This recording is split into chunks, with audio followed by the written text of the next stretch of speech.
సరే మీరందరూ బయలుదేరండి. సరే అయ్యా. నాన్న, మన ఊరోళ్ళంతా మన మీద ఉన్న ప్రేమతో పిచ్చి పట్టినట్టు ప్రవర్తిస్తున్నారు. ఎవరు వచ్చినా సరే నరికి పారేస్తారు. కానీ జరగబోయే గొడవలో మన వాళ్ళకి నష్టం జరుగుతుందిగా.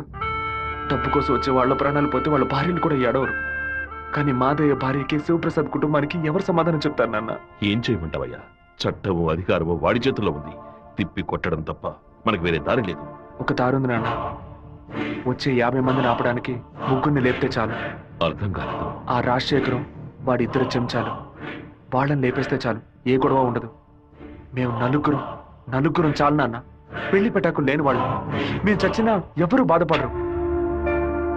కానీ ఖచ్చితంగా చచ్చేలోగా ఆ ముగ్గురిని లేపేస్తాం. వద్దు బాబు, అందుకు నేను ఒప్పుకోను. భయపడకండి అన్న, నాకేం కాదు. 1 గంట ముందు నా ఫ్రెండ్ ఒకడు తిరుపతి మాయాలాజ్లో నా పేరు మీద రూమ్ తీసుకున్నాడు. కరెక్ట్గా 10 గంటకి రాజశేఖరాన్ని లేపేస్తే నేను రేణుగుంట ఎయిర్పోర్ట్కి వెళ్ళిపోతాను. వాడు అదే సమయానికి రూమ్ ఖాళీ చేసి ఎయిర్పోర్ట్కి వచ్చేస్తాడు. అక్కడి నుంచి హైదరాబాద్ వెళ్ళి నేను మలేషియా వెళ్ళిపోతాను. 6 నెలలు సంవత్సరం ఆగి నేను తిరిగి వచ్చేస్తాను నాన్న. పోలీస్ రికార్డ్స్లో నా పేరుండే ఛాన్సే లేదు. నేను బాగుండాలని మీరు నాకు పాస్పోర్ట్ ఇప్పించారు. అప్పుడు అది ఉపయోగపడలేదు. ఇప్పుడు అదే మన అన్ని సమస్యల నుంచి బయటపడేస్తుంది. అయ్యో, ఎందుకమ్మా, ఎందుకు ఏడుస్తున్నావు? 25 ఏళ్ళగా నాన్న కత్తి పట్టుకున్నప్పుడు ఎప్పుడైనా నువ్వు ఏడ్చావా? ఇప్పుడు ఎందుకు ఏడుస్తున్నావు? కొడుకు మీద ప్రేమ. నీ కొడుకు బాగుండాలని దేవుడికి దండం పెట్టుకో. అంతేగాని ఇలా ఏడ్చి నన్ను పిరికోండి చేయకు. భగవంతుడా, ఏడవకమ్మా. ఏడిస్తే నేను తట్టుకోలేదు. నాయనా, నీకేమైనా అయితే మాకు బాధ ఉండదనుకున్నావా? మేమందరం బండరాళ్ళం అనుకున్నావంట్రా. నిన్ను నమ్ముకొని వచ్చిందే ఒక పిల్ల. దానికి నేనే సమాధానం చెప్తాన్రా. చెప్పరా?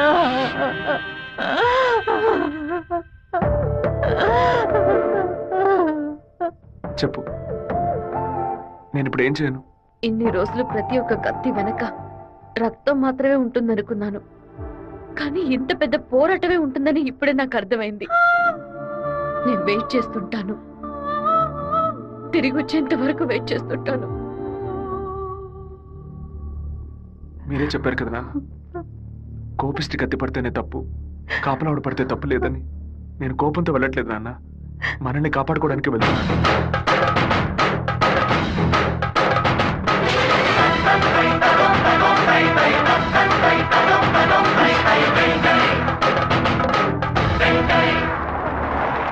సార్, మీరు ఊరెళ్ళే వరకు డిఎస్పీ మీతో ఉండమని చెప్పారు సార్.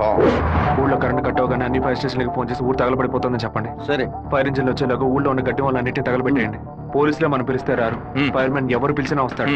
ఆడవాళ్ళని పిల్లల్ని పాకల్లో ఉండొద్దు, జాగ్రత్తగా ఉండమని చెప్పండి. సరే బాబు, నేను వస్తాను. నేను బ్రహ్మచారినే. నాకు పెళ్లి కాలేదని అప్పుడప్పుడు బాధపడుతూ ఉంటా. కానీ దానికి ఒక అర్హత ఉందని ఇప్పుడు తెలుసుకున్నా. మన సత్యమూర్తాన్ని చంపిన ఆ దొంగ కొడుకు పీక్ కొరికి రక్తం తాకుండా వదిలిపెట్టు బాబు.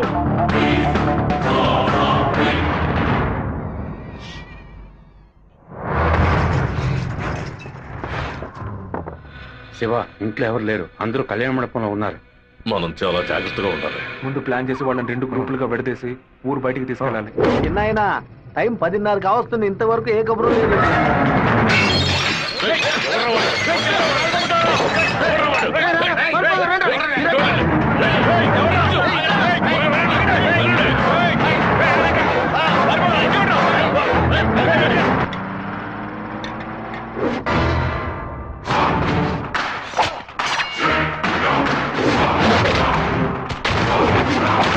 మేమంతా ఇక్కడ సిద్ధంగానే ఉన్నాం.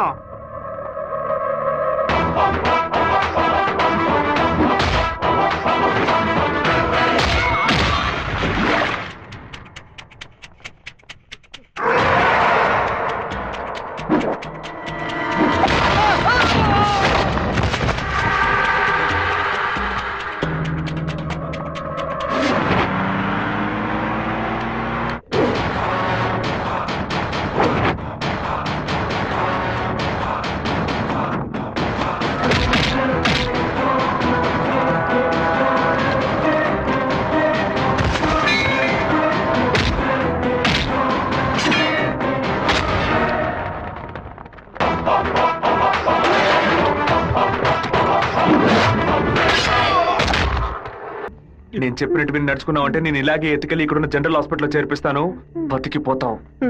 లేదో ఇక్కడే గిలిగిలా కొట్టుకుని చావు, నరికిన చోట మట్టేసి వెళ్ళిపోతాను. ఏమంటావు?